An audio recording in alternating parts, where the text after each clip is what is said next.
Janaka has two daughters. His brother's daughters are the ones who marry Bharata and Shatrughna, but his two daughters marry Rama and Lakshmana respectively, Sita and Urmila. But the clause that Janaka places about breaking Shiva Dhanush is only given for Sita. It is not given for Urmila. He does not, simply because he is aware that this girl is not born from a human womb. This Dhanush that he has cannot be picked up by a human being alone. So he has already done the divine matching, saying only somebody extraordinary can do this phenomenal task. And in Valmiki Ramayanam, where we do not see any mention of a Sita Swayamvaram, the beautiful hint that all the rishis know who Sita is. It is the rishis alone who decide, it is their sankalpam that takes Rama from Ayodhya, whereas yesterday very beautifully you saw that he is crawling and falling into Kausalya's lap. But it is Vishwamitra and all the other rishis who decide and who realize collectively that if this continues, he will happily grow there. He has come for Asura Samharam. He has come in order to kill Ravana. And how is that going to happen? So all the rishis know that if they just take him and put him in her hands, I am watching my words very carefully, he has to be put in her hands, only then will the story move. Why Shiva Dhanush?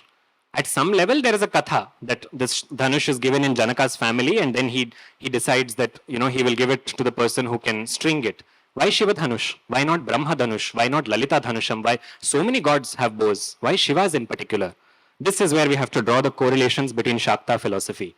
If you look in the human body, the Kundalini, which rises from the Mooladhara Chakram till the Sahasrara Chakram, the Kundalini encounters three major blocks or three knots.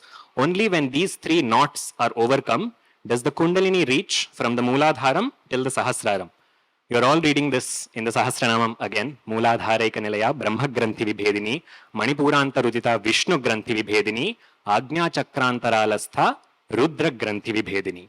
Now let's come to the third one, Rudra Granthi Vibhedanam. This Agnya Chakram is where the Rudra Grantha is broken. This is where the knot of Rudra breaks. From here, there is only one chakra left. It is only this point. And what happens when the Kundalini reaches the Sahasrara Chakram? It is at this point that Shiva and Shakti unite. Now go back to the story. Rama comes and breaks Shiva Dhanush. And look at the Dhanush itself. It's such a beautiful aspect. Because if you take the eyebrows, breaking it is crossing this point. When he reaches there and he crosses from here, what happens? Sita Kalyanam. So when we say Sita Kalyana Vaibhogame, it is as much an internal happening as it is an external happening. And this idea that once Rama is placed in her hands, she will move the story, this idea forms the backbone of the Valmiki Ramayana.